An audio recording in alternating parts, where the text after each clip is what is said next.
Hello everybody and welcome. We're in the city of roses, Bloemfontein, and the sun is shining and we are ready for the koi show, the SAKKS Free State koi show, and yeah, we all ready to go now. The fish are nicely settled, and also all the sponsors we'd like to thank as well.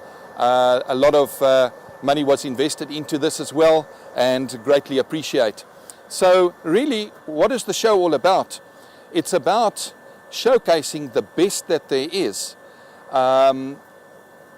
during this event.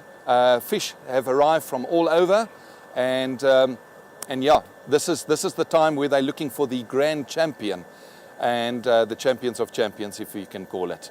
So with the result is, we're going to take you on a journey where we're going to be talking about various aspects of the show. If you're new to the koi hobby, then it will also be very informative.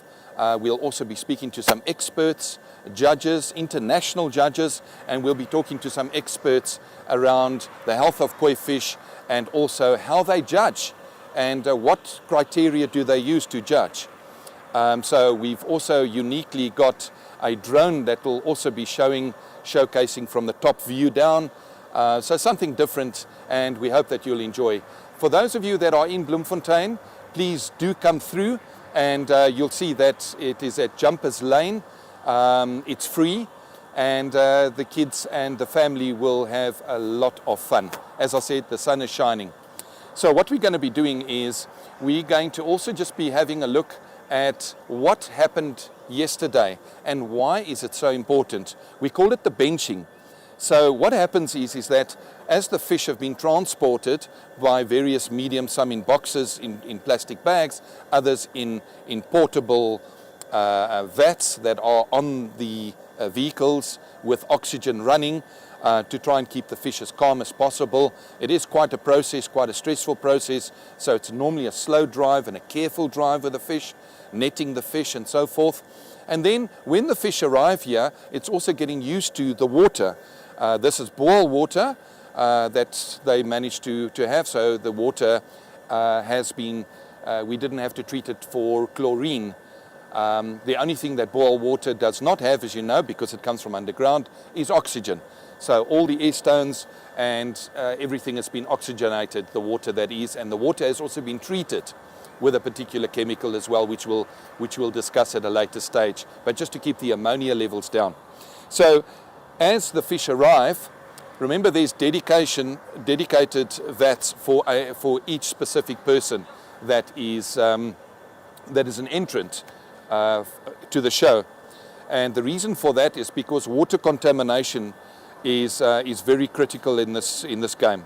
So with the result is that each vat is separated from one another, and that is important, so we don't have any cross infection or anything like that. The benching team would also be having a look at the health of the fish, whether there's any damage, whether there's any sick fish, to allow it on the show or not.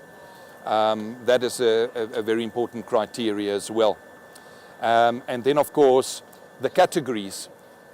There are many varieties, and each variety must be judged according to its own. In other words, kohaku, for instance, red and white, would then be judged on that, and also size. You know, to be fair to the fish as well in the competition, and believe me, the competition is stiff, is you can't have a 20 centimeter koi fish competing with a 1 meter koi fish, because it has different criteria and different judging criteria. So, okay, so what we're going to be doing is we're going to have a look at what happened yesterday to set up and to get everything ready with the fish arriving.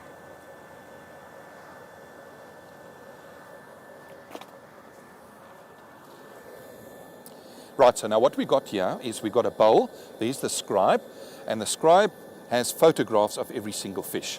So now what happens is that is numbered and it's identified. There you can see that is identified and numbered, and then we know exactly that that particular fish has been benched with its particular size. Now that white bowl that's in the background has has a measuring system there. So the benching judge will then hold the fish in position and he will measure it. Now that is critical for the competition. So in other words, a 70 centimeter koi fish is not going to compete with a 20 centimeter koi fish. And then of course the variety. So as he's got the fish there, he's announcing to the scribe that this particular fish is a kohaku, for instance, and she will then write it down and record it accordingly. The netter is very important. They are professional at doing what they do. In other words, not to scare the fish, frighten the fish in any way, and netting, and not to have netting damage. That's very important. There's an idea of them discussing a particular fish and just having a look and see what variety it would fall under. Sometimes it's not that easy, and so there's a collective mindset to basically identify which fish it is.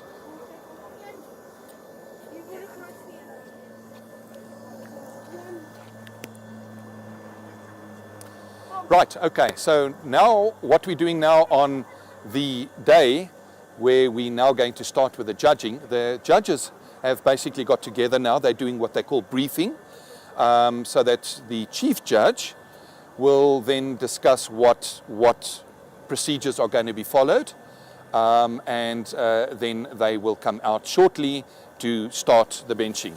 Now from that perspective, it's actually very, very interesting because each judge has their own way of judging. Some work on a percentage format. Nobody gets to seeing that, of course. That's why you can see it's all beaconed off, that the public don't disturb them, because others work on memory.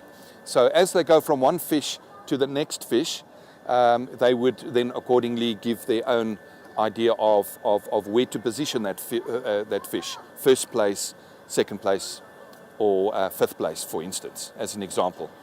So each judge has learnt, and whilst we're speaking about judging, it's going to be judged on the ZNA principle, which is the Zen Nippon Arenkai principle. There's two types in the world, but the ZNA, we favor that over the years in South Africa. And again, whilst we're speaking about judging, the judging school in South Africa has been earmarked from judges from around the world to be of the best in the world. So we're very fortunate to have that.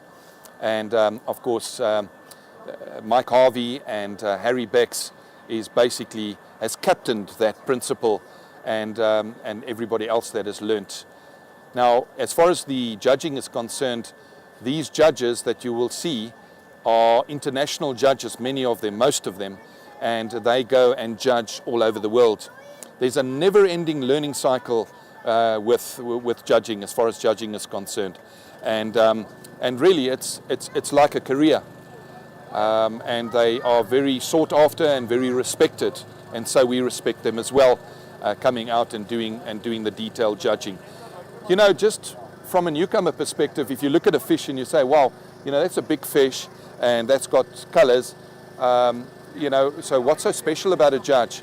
They look at very, very specifics. They can even have a look at and determine the age of the fish within the color, and how the patterns have been arranged. That also means something.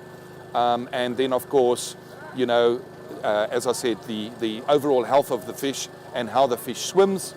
So there's a whole lot of criteria, but we're going to have to, I'm getting ahead of myself now. So what we're going to do is we're going to be talking to the international judges shortly.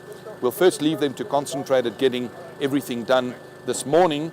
And once they have done all their work that we've left them alone, then we're going to be talking to them in detail about specifics on how they judge, so that we got a more in-depth view of that.